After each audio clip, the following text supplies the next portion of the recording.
Kwaku Manu Bob Siga Edin Kutujwe Egufom ese osre president elect John Dramani Mahama se oye campaign obontoa oka asembi 24-hour economy ene enkokon ketenkete no so wasre no wo ba wonfanya adwuma papa o se kokon ketenkete mesrew se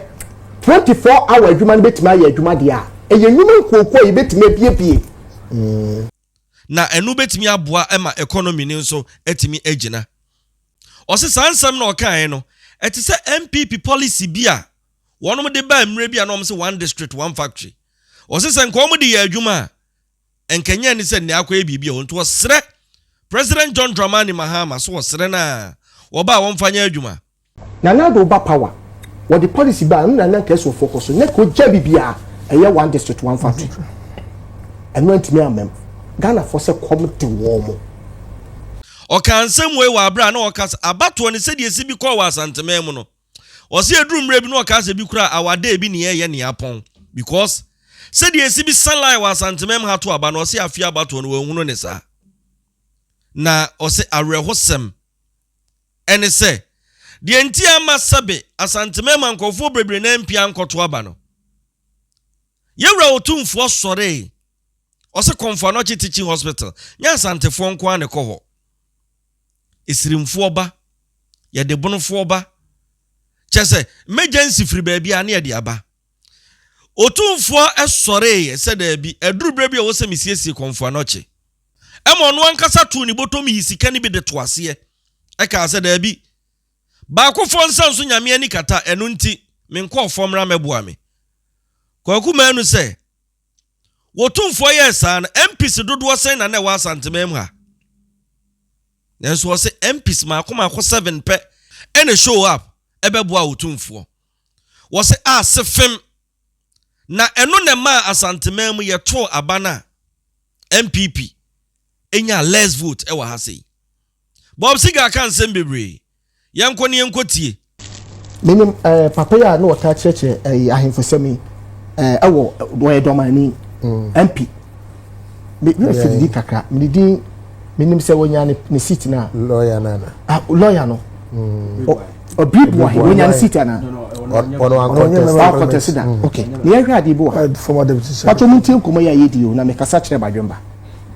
papa tin komo yi ahemfosem MPP because papa ne ye MPP mapa and we ye bruni ana asante ane bono yafa se doma ehene kese ene yewura wotumfo te kokoso issue kakra bi wo se wo man mu na security ye adwuma ye wo kandifo ne wo mpinfo wo dia ade bi o ma start ya wo te se bola soja adentina president anase mpinfo bi na sa issue ne yamfa to be ya yeden eda obi bo ahena ono no ba mu no so ye on do mu so ye bro ni konkro ano so pese wo kire ambamre no se de eda papa ti so kaya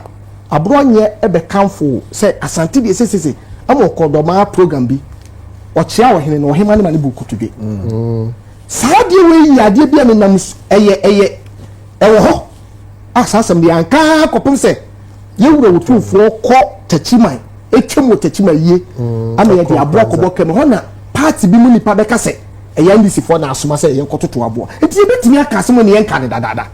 ya twena ama election time adru ye hwade etoso mienu yensa asante sebi otokoko so mo fa ne ni agoro asante ni wo mo ye mfa ni agoro but watimi asori ahomachi bia ko se Konfanochi enya asante fo dia obi obenya emergency bia from Sefi even techima ahafo obi obenya serious bia no ya rushing to Konfanochi na na iko no hu se honye atete apro asai anye bia untimi kan chem so wan frɛ o man mu panyi ba ko na minister bia amfa nto na nim okukuo mu da na hwɛ na study ya na ye no abo odwa te setete no ye boda wuro ya frɛ nkofo se ye pese ye kyerɛ ya adwene ana obegye lala sulala be sese sika firi ono ne manfo no yi sika firi ne futuo ade be ka $5 million tina na ntimi fanye bi fufuro papa wo koto no ma no de no ma na se ba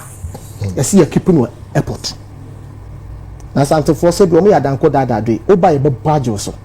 the do time I started to me ni be hye won say bi no a obo say yes ye na ma tumi and you said ye beje ye be saje yade ekoka airport ema ekonya ba ma nipa bi bedidi otumfo atem MPs was almost 47 or say Kumasi. You must say Musa ne tibi kwaboa de otumfo kan anaso kaso be yen eno etimi ma a friend say MPP etimi lusun kofobi ada ye to aban say ade na wo Kumasi me free was be do Friday me dama ade echi ade chi Saturday na me ko Kumasi me do 2:30 papa me do na me say bia ye akro bia awade out me so asa ya pon abato no me nim say the protocol na ekoto so nipa for me to aba wie me correct kakra me ba 4:30 me do me baby am to aba na ye kan na dey aba no anu sa na ye no say ye to aba say me fi say me to aba me hu bi da me do pata say o mo kan na we aba Kumasi abra ye so light wo Kumasi abato so da bi ase ye wura na akasa say hwe na obi an koto aba ase saa na akwakoye papa ye hwe ade bi wo ha ade bi koso a politicians sisi Ghana ye nyini when so be a research be or see the whole world o man ya adwene wo form Ghana to so 8 or 9 ye bi obi na adwene man ai o kwa o de research sa o man ya adwene wo form o man ya o ma adwene wo form ano no research anya research kala na o de research mo search isi amame me pa so total ya low IQ ana low IQ Ghana pen ye beto aba ye kwan cause one twa ma bato na anu asem wadwene wo form ntini se bi won kai 2016 e ka asemo e patro me pese papa wa betra so sisi ano ane MPC ayi mu no mo de ya dusuade e kese ma mo Ghana ye nyini me patro ye nyini de ente ye nyini se mo ka se honorable 2016 tama ne ye beto aba na papa John Dramani Mahama e commission o ma beboa no otino ma no na de all my ye NDC for them NDC for ne de na ye hono de but what do you NDC ni no enye ne de wodim uma come do obi che asmo be show ade e fetch no a ofa ne ho adwena wi yeah ti de wo yi che ni na no but enu be ne happy 2024 tene se wo na wo twen ma komode me sa twen ma komade ye papa ye ka me no kasa sisi ano okay 2016 na nado started say commission o ma waye na Ghana form ye MPP for e bosi na anu say ye commission me Kumasi de ense dan ka ho ye commission me Kumasi de enka ho se na MPP aye ready say ope to media anu nim say ne strong wo ye Kumasi de a ye wo Ashanti region ye wo run about bakopa na ka papa e betime class send pa adwene e ye so am run about ye hu sa run about ni bi da wo Kumasi tu ka che Kumasi se wakoye airport a woni ma de fe na airport obi tinkra ha woni ma de fe na airport ye fa sa adwene hye yitrim ebi on call cry wakoye de wo airport bia na kwan na ho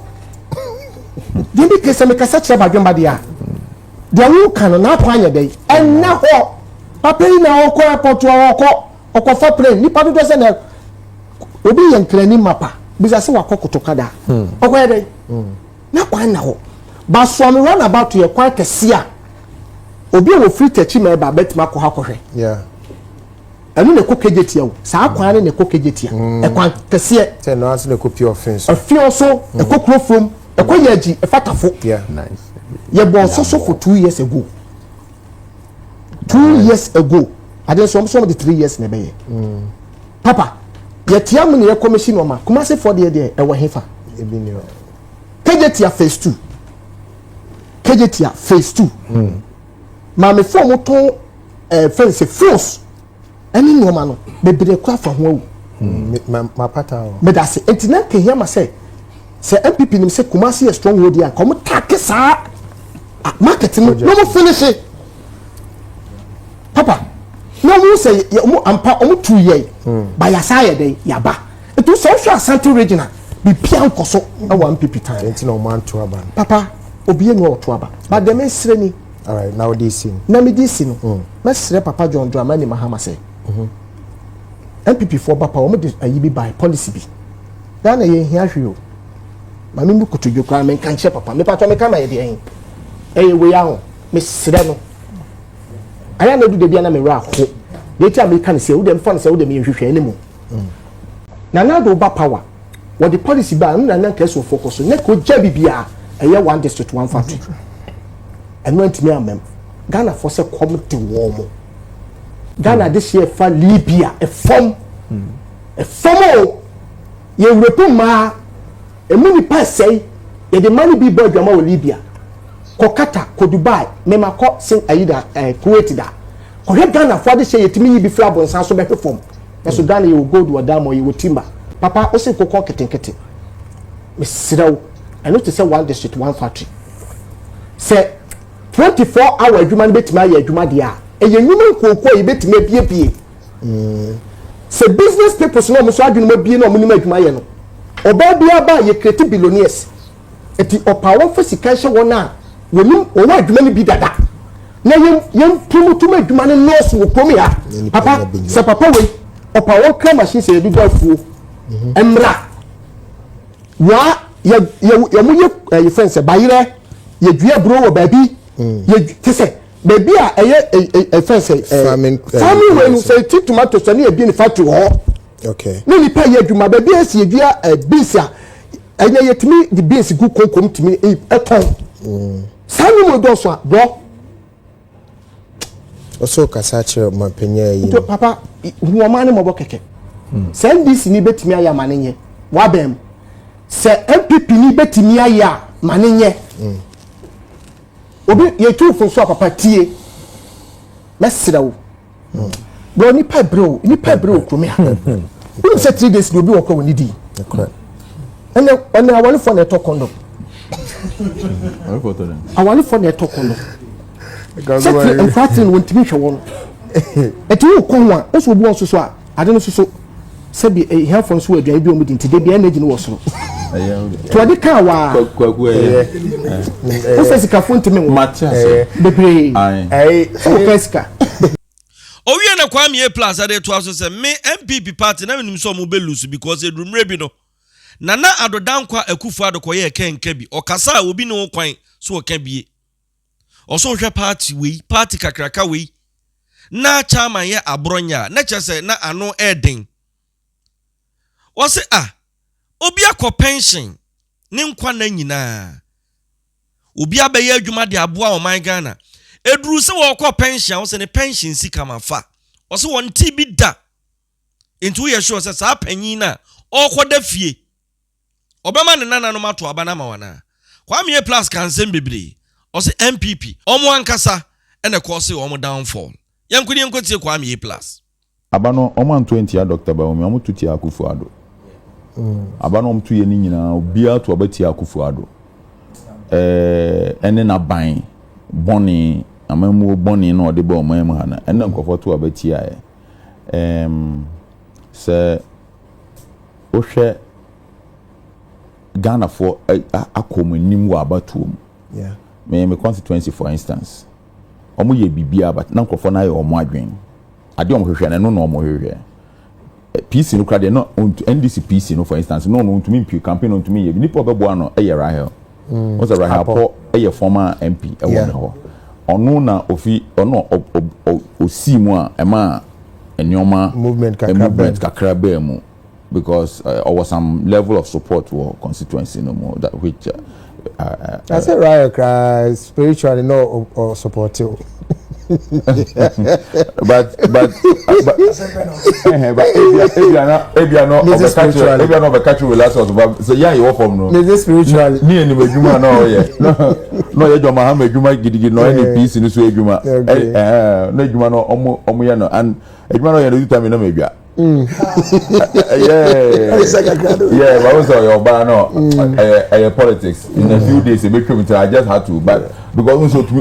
baby I me Djka no say chire no akose no me Djka no say chire okosise Djka na me say no yi adeni place was that but it was a good one so say Ghana for to abetia omuti abetia nanado ene amam yes ene na ban hwe MPP for omonko no monko chenase no monhyehyɛ omo party ni ye yentumi nya oman a aban ba ko ka asɛm a eno ano no obi ambisa question And you know, even for a government to be efficient, you know, you hear opposition are stronger. They be no, yes. And you know, MPP for mon kono mo show mo hono mo sambra. Akuffo ado aban. Nyankopon ache oman we gold. Oman we Nyankopon ache diamond, timber, oil, BBAB. Say lithium crowns have account. Akuffo ado say just a enquire etna se na ye bobo ewo England a we say we be she we say we be she no twa beta o say man bi na mfa nkobu man ade Nyankopon de ache oman we just akwara ko twa bet na eno no wo ti sika no akwara no no wo ti ne directly like enye say bia wo the tax bia ba wo kotopie water that's why we odi sika na no waje wo de what bet company no wo je ne tax o akwara na onni adwuma ye no twa bet no ya kakra no o se me gise me uma me bi na me de kobu man when transfer return is can so certain se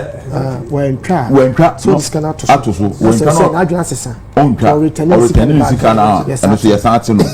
enti no youth no all the way youth no to abati a omo no youth no na asa obi sendiska kakra akoma ne maame e wo akura ase ana so sendiska wo se gese o ma me bi e na metumi di abu man Ghana nkan se ye tax kra o man mu ha nyoma Yakopon dia chain sa o man we nyoma no do so a sene Saudi Arabia omo oil na ukọ ware ani ama ofie ni ama osika ni ama o ka se je kọ ware sa na nko se Ghana ye Ghana nko se ye level to sa adehye obi sendiska man maame ana o sendiska mo se gese o ma me bi ansa wa sendiska na me bebu man oji e-levy omu wie no onzo wase youth no hono wase no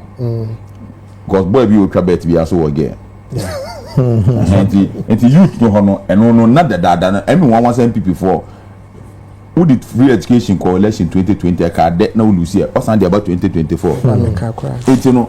e ka youth no de na asai there was no way na youth no beto abama omo enti na company for no e penny for no so middle class for na woman no yet your mem had who say former chief justice Gina Bontin say or Genesika wa aban ho nkrofo omonyi akoto aban bonds say me adwuma me ye misika me a me de ama aban say da achi me emfaso beba ho na magina me de atoto me ndro ni ade Akuffo ado say me ntwa say wo pese uji usika so a meti na mama oni ame mepe force nti me ma haircut me na nyese bia me de ye NDC for nko anwo nyese bia wo ba wo party card be kira na ya ye wo ye de ye obi including obi odi chief justice ofi adwuma mu a ni sika kakra obo ano de koto government board na ogina kwan ho ma me pani o hwe ni sika na se so for Akuffo anto aba ma na aka hwan honorable my uncle can do you know the sad part about the bonds now kano I think just before mube sad you know a finance minister Djka say it happened that there's a video say Martin speculation say haircut MNC that there will be no haircut yes now say president never kind it's no what say youth no hono I say problem ho no wasan ba middle class and penifo na almost no also wa be ye haircut omo bonds no wontumi ntwan a ye betua mo ye be discount ye be mo haircut na etua no man kasa omo afechi no mo asan ato agben boni sei 2035 and say they will see omo wie no enti se obi e wo eduro bi a oto a opese na brabo ye simple joni sika koto aban bond na so wo se on 2035 na owu ana sede in the summer rabbit zani ebu man se mintua asem we what be that it's never happened though na wo Akuffo ado wo na wo fi aban mu na wo esgracia ye ka se apodi akoye we ni ase ye ntua ka wo be ye wo de na nipa tumi tene wi ase sa adwen no me be fi ban bi e wo sem people for be demonstrate Akuffo ado cross obi na di fi on party e sem people for etumi tena as a party no mkasa Akuffo ado ye yi na di because we group party no ye de party se a show so we gu no obi oto aba bia against Dr. Bamia Akuffo ado ntia enu na ma aba no call the way e call MPP for na ye adwuma de oba aba mu no omu sika wo hobby banks ya mo begu ni ankofo sika koke mu bebre enye ndisi for nkwan ya fa party card na ehwe ye gu bank na it affects everybody So how? It's not me who some year campaign. I was wondering, how do they think they're going to win this election? Stay on the man. Stay on the man. How? Stay on the campaign. How? One can members of parliament, not parliament, you know. Aye demonstration wa parliament say omo mpe finance minister no so obi aboye nti obi a na Ghana wo dia party no wo dia na Akuffo do kase no obi esuru the whole party MPP na ombenya no omuenya no party kese say mu nyam so nipa ba ade shock mbema ni party no ade ntia na yen na ye beka bi no ye ka ombedi atem na nka wo ma mesika akoka Bank of Ghana say he bonds mu a nka we be ode Oman bia nya sika COVID time. Aman bia yusu COVID nya sika. Ghana nko ade ye kofa ala tani betena ha. Na obegigi sika wo ye airport. Betwea bi. Na oguchi enya bi. Ministry of Health enya bi. Ebegigi sika wo ye airport. Na odi ko odi ku. Betwea hende hende. Omo chedi ye wie no. Na Akuffo ado sign dane no ho. COVID levy beto say sika no me dey amame nkofo bi agye edi oba mu mesan agye mu betua bi mu oni dey shame cry free water and light no me ka ba ho o ma free water no so o ma free ye to abani wi ye yes no dey taxes by or dey beteneka bibia ye free na MPP foi Ghana haba to say ye hu we interest MPP o mo power ya me hu se nkofo ka say MPP member power 100 years they say 2016 then and we MPP nia Ghana here a strong opposition mon come mon starting come home me nchi obi a o me ntan obi a me nchi obi a mon come home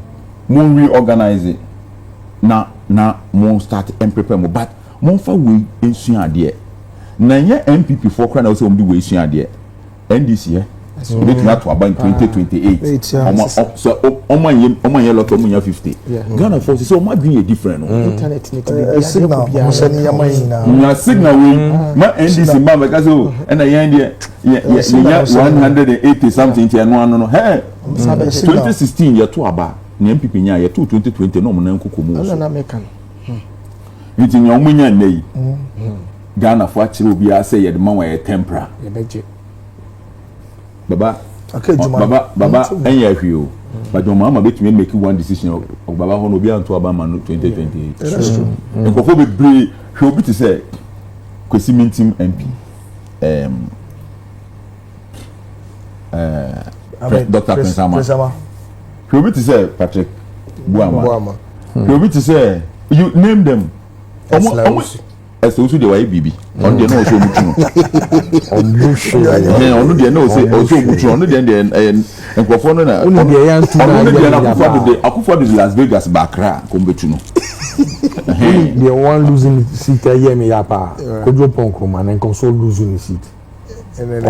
okasa anyhow they know I say the light you used is not free for you, it's not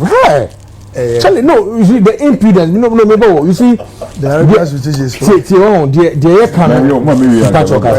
Charlie. Now, Mate party come and say, plus no, no born your man, uncle born your CPP in my power. No, power.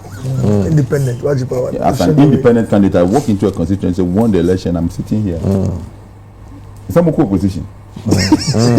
I perceive Trump say. Miana mkoje power half man half bonsam na bronye titio mwate party to MPP na mo regional chairman ya bronye who born dog Buzia kum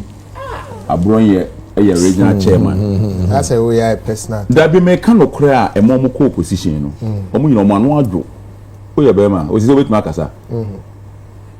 me who time na me kan mo say me metran kan mo asem and na me kan be no mo kasa yeye wo gina kasa kura na obi abehwe odin omo aye humble papa and obetumi de aye tax ababe chisi ana me kan ba obetumi de a frustration akoye video ko didi ata but the fact of the matter is that ukrum abronye you lost all your seats poto no so ni na me fi hon kam ko gi seat ba ko ho kire no me a me bra te ma wuntumi nya power who abuse power so I catch a judge some fair plus in to prison omu ni ayo sa nyoma no moya you never the who ya no nkofo hwe na ndisi for ya me yomo fi 7 to the power expensive to show na wodia power me yomo fi 7 who Ghana wodia na MPP party kese sei who ma dey tin na me pese Dr. Bawumia be win election na Dr. Bawumia bet ma control with me with my control with me in the moment MPP call opposition Paul Adumochire me amini Paul Adumochire town so dey TV say TV say ni arrogance TV so Paul what is this Musa Dankwa what is this what Paul come so dey no me ye wo opposition who opposition na wo yes say you know Paul bit me start in the show bio but say you start on me bonito nya botre kata so dey no ye wo opposition e ba wo ba ban mu na na o ye no e sanfun na no odi no say my MP ade na o ye ne na ye one can you o ye MP change to me fan change what you say yeah no Paul come na me ka so crow was the hotel na no pe abi do ka sa usa dino ze my omo say am come dream but ayi polish to say bia make say waji me make say onyansa nim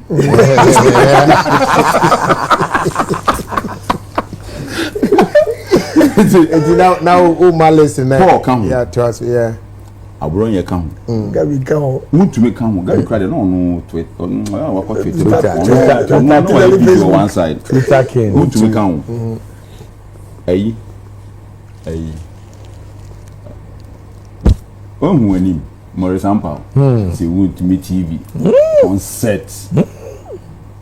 Morris Ampao kan ho say your call to go see obe pie ayi Azerbaijan what's it?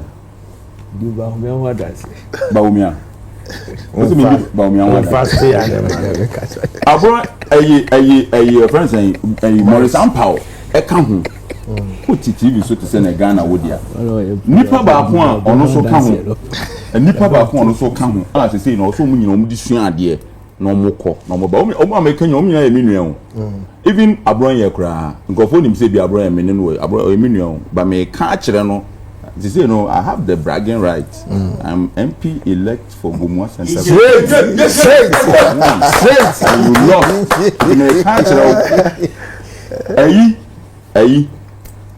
Papa, your friend saying, Morris Ampao. Or come home a party they couldn't be. It's 1 minute, 1 MP. Minute to be the MP firm. Or come home.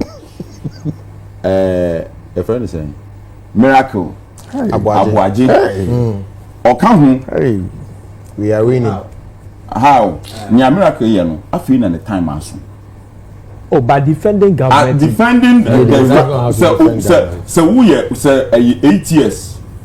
So obi a wa ben mu 8 years ah. Na say Dr. Bawumia Dr. Bawumia the kind of person Dr. Bawumia oya. Asama Shatawale be kan ibebo nsem ama no. Say akode kan ye be ka say akode asisi no. But Shatawale be kan the same thing ye be bo nsem ama no. Ana onim sa. Enti no Dr. Bawumia so wudi nechi the way otie no say e be am a spokesperson for Kennedy Japan. It was start be also yeah. We a spokesperson for Dr. Bawumia campaign. It was start be also ukọ. To me yen die ni bi. Onipa bi also unya image a wo de wo wiase. Enti ade a sa akode yen shatter movement for na ade a ye be ya. Even President Kwaku say hey for life. For life. Say akode sack nation for ya be sure me say Akuffo we. But the same thing. Yeah. What you say? Miracle come home. Miracle ne dwuma no ye no ye wo opposition ta fi na the time aso. But all ye wa aban mu no. That time no Akuffo jeje haircut ni ade o kasa ba. Ye nya se dwuma no. ya tia ka kasa anyhow. I think no on Kasaba, but he was more combative. And when you body in language. 8 years, you know, in 8 years, what na be 8 years? No, why you do naturally? Why you okay, that you don't take a more combative pressure. But I think that he was doing that to whip up his energy. Obi to say we. Obi to say Obahi. No, education minister. Education minister Obetna. Emu ni yede tena ban mu. Obahi wan hu no. Asem o kan ye bie ni obi ani ga no wetumi aka say o enfili papa no. Obahi interview no ye no. O say yaye we no yi video. Yaye we ni video ha. Ye the way ko say ye try say be ye say ewum say. And when the challenges no message. The challenges no message. Ewum say yentumi ye ni nyina de but ye sa na yede tena ban mu after 8 years. And they should just go and play their videos and watch. Omu nyina omu nko back omu nko hwe na omu ankasa omu fontu omu fo na omu nsan ye den emre biom me dem nkrofo ne omu. In fact at a point kana me hwe say I don't care onye so nhuye me hia kam ne omu kwotena opposition o na omu ya me nkrofo yeah yes omu nhuye me hia number to opposition we di man na 8 years come we happy na more hwehwem Oh, you're busy. are you busy Now they all carry your na say o no montra our parliament. me omo come asem ye O say omo come asem ye I'm the MP elect too no abe omo opposition